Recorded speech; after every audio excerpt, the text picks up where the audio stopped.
Bueno, seguimos nuestro apasionante periplo por Hunter x Hunter con el segundo vídeo a las hormigas quimeras, y es que el tramo que abarcaremos hoy cogió las bases anteriores y las empezó a desarrollar, hasta el punto que las cosas que se empiezan a ver pueden marcar un antes y un después con mi historia personal con Hunter x Hunter. No perdamos más el tiempo y démosle. Pero antes de empezar quiero recordaros que me he abierto un nuevo canal conocido como Servogmon, donde seguiré subiendo vídeos de anime pero más cortos, más editados y con el mismo humor chorra de siempre. Te agradezco de todo corazón que te pases por ahí a suscribirte, dejar un like y un comentario si te gusta mi trabajo. No sabes lo feliz que me harías. Dicho esto, ahora sí, empecemos. Vale, una de las cosas a remarcar en este tramo es el tema de Kaito. Ya hablamos largo y tendido del por qué la adaptación del 2011 no le llega importancia a este personaje, pero eso no quita que el anime se esfuerza en hacerte ver que para Gon es una persona realmente importante, y la mayor prueba de ello es cuando se encuentran. Shuto y Knuckle consiguieron traerlo de vuelta después de un combate, pero todos sabemos que el meacolonias de Shuto no hizo nada, y todo tuvo que hacerlo mi puñetero padre Knuckle. Eso está clarísimo, es el capo y el otro es simplemente un adorno. Pero el hecho es que el estado de Kaito era deplorable. El tipo había perdido absolutamente todo lo que le hacía humano. No tenía su inteligencia, ni sus poderes, ni su físico, ni nada. Solo siendo una carcasa vacía con la cara parecida a Kaito. Pero nada más. Una muestra sutil de lo que son las hormigas. Si caes ante ellas, o te vuelves comida o te vuelves una marioneta. Te quitan la individualidad como persona y te vuelven un simple peón más de su ejército.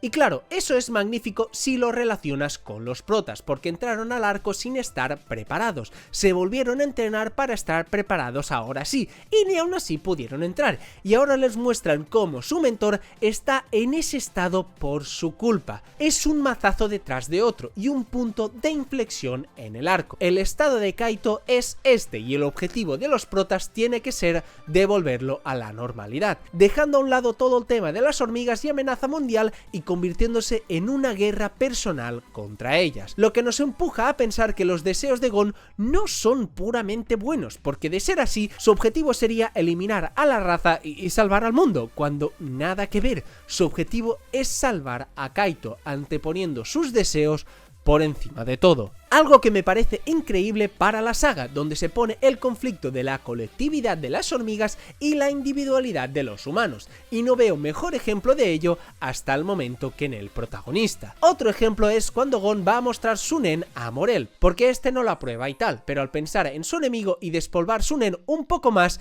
y lo envía al otro barrio, demostrando el caos de emociones y estado mental del protagonista en esta escena, que de no ser por Killua podría haber asesinado a un camarada de la nada.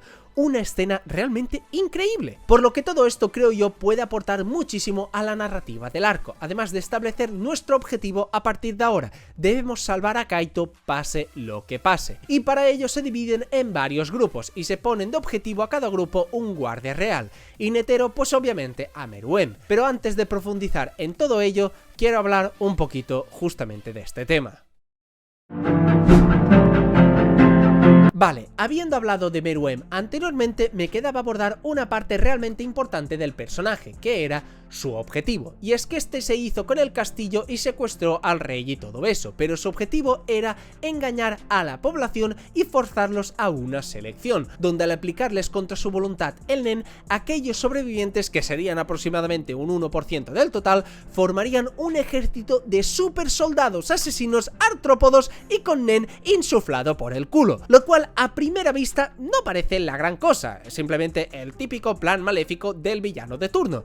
Pero vaya si lo es, porque estamos hablando de las criaturas más temibles hasta la fecha en Hunter x Hunter, y que un usuario normal sin nen ya era un completo monstruo. Pues ahora imagínate usar a humanos, meterles el nen por el culo, que se vuelvan igual o más poderosos que las demás hormigas y les sean completamente fieles a un monstruo como Meruem. Realmente estamos hablando de algo que empezó súper pequeño con la reina hormiga, la pequeña colmena que se iba construyendo poco a poco a algo que afecta a todo el mundo y que pone en peligro a la existencia de la humanidad en su completo. Un ejército así realmente podría llegar a ser imparable. Por eso no es tanto el peligro actual, que también lo es muchísimo con estos personajes, sino más bien lo que puede ser a futuro. Esa es la verdadera amenaza de Meruem. Si en tan poco tiempo su especie ha evolucionado a este bicho actual, lo que puede ser más adelante es aterrador. Y por eso la saga se convierte en un contrarreloj realmente emocionante. Están todos contra las cuerdas porque cada segundo que pasa es una victoria para las hormigas. Y claro, al ser Meruem un rey desde el nacimiento, está predestinado a gobernar estas tropas, a ser quien lo domine todo y quien guíe a la raza a un nivel superior. Por ello, aunque en concepto es simplemente pues nada, volverse rey y conquistar el mundo, la realidad es que es mucho, pero muchísimo más que eso, y eso sinceramente me encanta. Aunque, ¿sabéis que no me encanta tanto? El siguiente punto, maldita sea. Ah, shit, here we go again. Y es que estaba yo tan tranquilo disfrutando del arco cuando de la nada, de la más absoluta nada, me sale la Gennei Ryodan otra vez.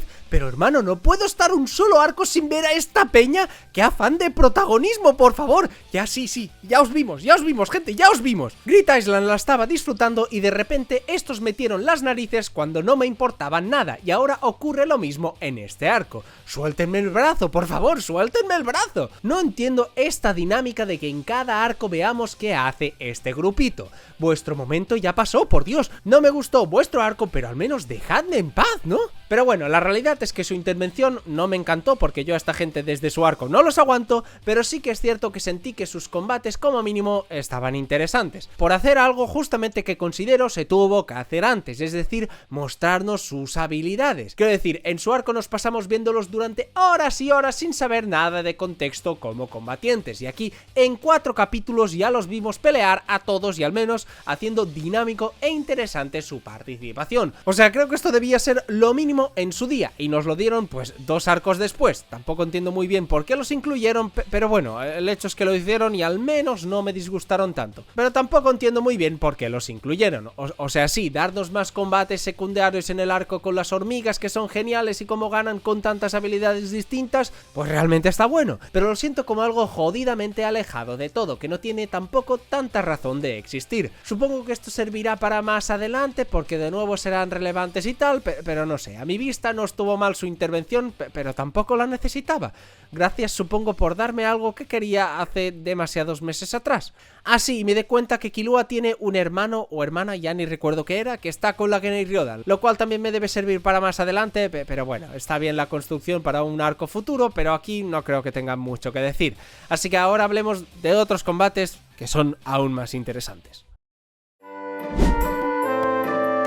Ok, revisando todo lo que había comentado del arco, noté que me había saltado algo muy importante, y es que como buen amante de los neketsus, a mí me encantan las peleas, los puteazos y las reventadas de cara entre los personajes, y noté que aparte del combate de Killua, no había mencionado prácticamente nada, pero vaya si tenemos muchos combates interesantes, ya que se nota que estamos acercándonos lentamente y progresivamente a combates realmente jodidos, y para ello debíamos primero pasar por varios combates secundarios que en eso sí, el jodido Togashi nunca falla. Primero tenemos el combate de Gon, que simplemente considero que está bueno, y poco más. No creo que haya que comentar mucho de cómo se papea a un par de randoms, porque en esencia es simplemente ponerse al frente y enfrentar a estos monstruos para seguir evolucionando hasta llegar donde quiere, es decir, al poder de los guardias reales. Tenemos también los combates de Morel, que lo diré, este tipo es un jodido monstruo, me encanta, me autoinserto en él durísimo, lo siento si alguien quería también, pero me lo pedí primero. Es genial cómo vence al leopardo a puro intelecto, demostrando la diferencia entre las hormigas y ellos, es decir, la experiencia. El leopardo a fuerza bruta se lo podía papear, pero él con una estrategia magnífica le consiguió ganar de manera espectacular. Un combate que me encantó, no porque fuese muy épico, sino porque está muy bien pensado, muy bien definido, y me recuerda a los combates que a mí me encantan de Naruto, repletos de estrategia, y este es un ejemplo de ello buenísimo. No sé cómo nunca nunca escuché hablar de Morel, si es el jodido MVP de este arco, macho. Y por supuesto mi favorito son todos los combates de Killua. De la nada el tipo empieza a hacer una absoluta performance contra todas las hormigas, venciendo por ejemplo al pulpito con tremenda estrategia, o venciendo al tritón con otra aún de muchísimo mejor. El tipo se volvió una diana, le empezaron a clavar peces espada por el cuerpo y consiguió en el último momento bloquear al que le iba a la cabeza para darle la vuelta al combate en el último instante, y que solamente al tratar de acercarse a los guardias reales tenga que pasar por todo esto y que casi fallezca en el intento es lo que le da realmente valor a todo lo que ocurre en el arco. No estamos jugando en ningún momento, realmente pueden perder la vida en cada momento porque sus rivales no son ninguna broma. Y si todo esto lo mezclas con el Nen y todas las posibilidades que existen, tienes combatazos como este. Esto de Killua fue completo cine, me encantó. Y esto abrió la posibilidad a algo que desde el inicio del arco pues se venía vaticinando, y es que, ok, Colt y los demás ya se medio aliaron con los protagonistas por sus propios intereses, pero con todo lo que ocurrió, Killua se hizo amigui del pulpito y Gon del camaleón, lo cual me parece demasiado interesante porque empiezan a cruzar la línea de ser propios humanos, al establecer ya no relación por interés, sino realmente un vínculo con los humanos. El pulpito ve en Killua la misma luz que el mismo Killua veía en Gon, demostrando lo mucho que había cambiado como personaje, y el camaleón viendo en Gon a alguien parecido a ellos, teniendo en cuenta la furia e ira que residía en su interior. Esta dinámica y esta evolución en el personaje de Gon se presta para demasiadas cosas interesantes. Estoy seguro que estos dos serán claves en el arco y con solo conocerlos un poquito, pues también les agarras cariño, y eso es algo realmente genial que se consiga. Como no, debemos hablar de algo completamente imperial, que son los jueguitos de Meruem. Primero, porque Dios santo, dije que la niña de los mocos era el hermano de Meruem, y Dios mío, menudo triple me tiré ahí. Es simplemente una niña random campeona de jueguitos de mesa. Pido perdón por decir semejante barbaridad, pero las aportaciones de esta niña en la historia fueron mucho mayores de lo que pensaba en un inicio, porque como os dije, la mentalidad de Meruem es la de un rey que todo lo domina, que cree que los humanos son seres inferiores porque no tienen el poder que él sí tiene para aplastarlo todo. Ese poder es el único que para él vale la pena, por eso según sus instintos va a usar toda la especie humana como comida para recrear un mundo con seres poderosos, porque al ser tan fuerte es el único capaz de someter a esos más débiles. Pero la cosa empieza a cambiar justamente con estos jueguitos de mesa, que realmente son solo eso, jueguitos de mesa que no tienen más importancia que entretener al rey antes de que llegue la selección. El único propósito debe ser ese, entretener al rey, pero poco a poco las cosas van obteniendo un giro demasiado interesante. Meruem al inicio cree que tarde o temprano verá a través de las jugadas de la chica, y al ser un ser tan magnífico como él, es cuestión de tiempo de entender el patrón de juego de ella y vencerla. Pero la realidad es que jugaba una y otra vez y la niña no dejaba de sorprenderlo, de pillarlo por sorpresa, de superarlo y de evolucionar a su vez en cada partida. Hasta el punto que el mismísimo rey, que había pegado a todos los guardias reales si hablaban de más, escucha atentamente las palabras de una niña, dejándole expresarse delante suyo durante varios minutos. O por supuesto el momento donde se apuesta un brazo y al perder se lo arranca sin titubear. No tendría por qué hacerlo, es el rey, que más da una promesa.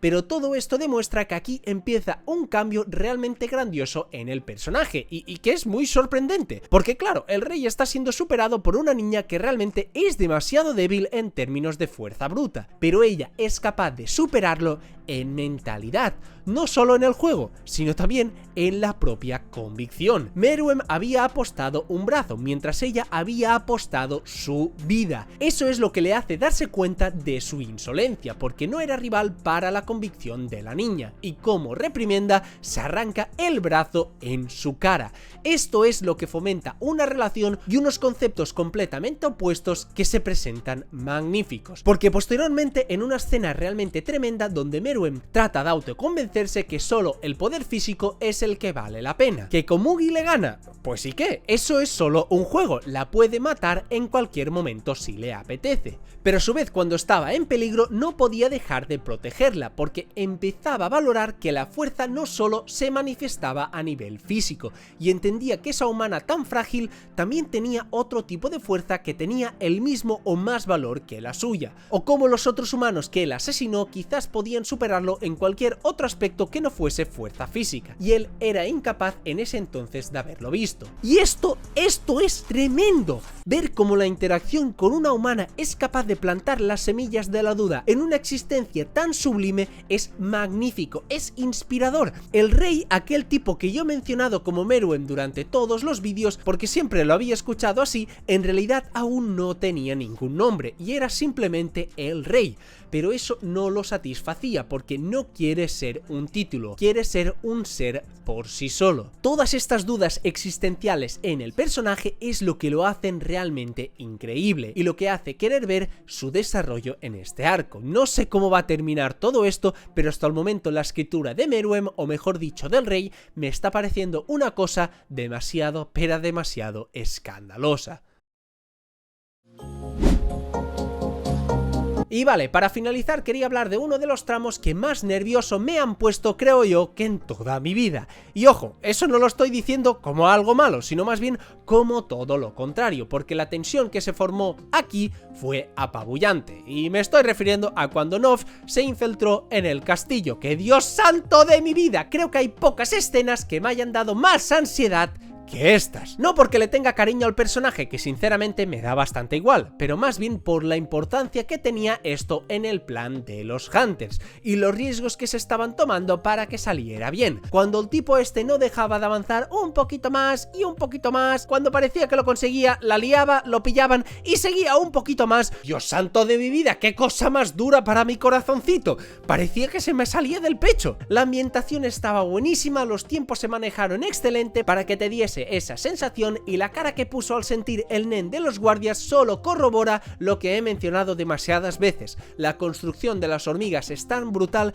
que un experto hunter está cagado solamente al acercarse un poquito a ellos, y contra eso tendrán que luchar nuestros protagonistas. Esto es algo increíble. Y bueno, aprovecho para remarcar algo que me está gustando demasiado del arco, y es todo el elenco de secundarios, porque a todos se les dedican sus momentos, sus combates, sus escenas, su tiempo en pantalla y su importancia única e intransferible en el arco. Por ejemplo, el mismo tipo de gafas es el único que puede crear los portales para que el plan sea un éxito. Ogon y Killua son los únicos capaces de aliarse directamente con las hormigas, y suma todos los personajes y te da un resultado brutal de cómo trabajar correctamente a tus secundarios, no solamente en combates de relleno o algo así, sino en cosas cruciales para la trama. Todos aportan su granito de arena y eso simplemente me encanta. ¿Qué puedo decir? De momento el arco me está pareciendo muy, pero que muy bueno. Y por el momento eso es todo. Comenta MVP en honor al tipo de la pipa, que es el mejor. Es simplemente el mejor, mi puñetero padre, joder. Y ya está, hazte miembro para más vídeos así. Se lo agradezco a todos y cada uno de ellos. Sois bellísimos y nada,